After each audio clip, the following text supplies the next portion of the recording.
A young man went over to another Jew at a wedding. He said, "You remember me?" He said, "I don't remember you. Who are you?" He introduces himself. He says, "Ah, you were my student. Third grade. You were my student." "Yeah. Wow, I haven't seen you in so many years. How is your life? What are you involved in?" He says, "I'm a teacher." He says, "Wow, just like me. What inspired you to become a teacher?" "What inspired me to become a teacher was you." He said, "How did I inspire you to become a teacher?" "I saw what an impact you had on me. I realized what an impact I can have on children. I decided to go into education." He said, "What type of impact did I have on you?"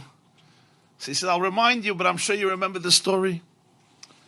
There was one day that one of my friends got himself, his mother or father bought him a beautiful wristwatch, and I dreamt for a watch, and I didn't afford one.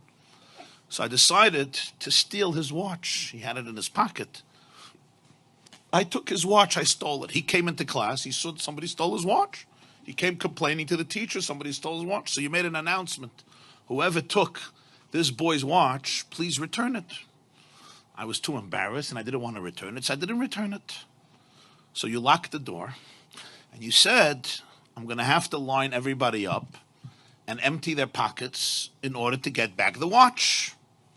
And that's what you did. And I thought to myself, this is going to be the most shameful moment of my life.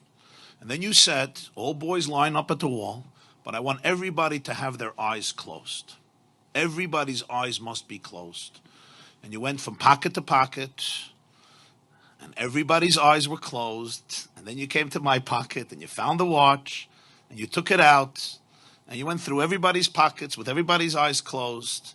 And then you said, "Okay, everybody can open their eyes." You gave the watch back to its owner. And you never ever said a word to me throughout the entire year. You never mentioned the story. You never mentioned the episode. And when I thought to myself how you saved my dignity that day, instead of being stereotyped as a ganev, as a thief, as a shakran, as a liar, as a no-goodnik, as a despicable child, you really saved my soul. You saved my dignity. And you never mentioned a word, not only to anybody else, not only to the owner, but even to me. It happened, it's over. I understood the message.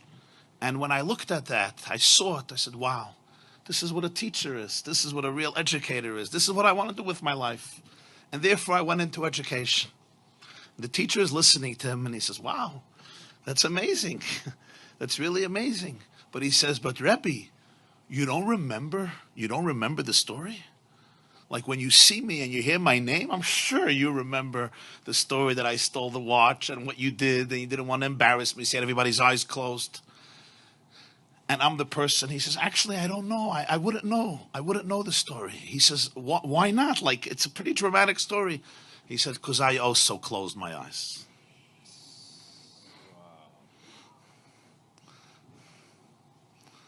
So I want to bless you and bless all of us that we should be able to be such leaders, such teachers, such parents, such educators, such mashpiyim, to be able to be there for people in this way.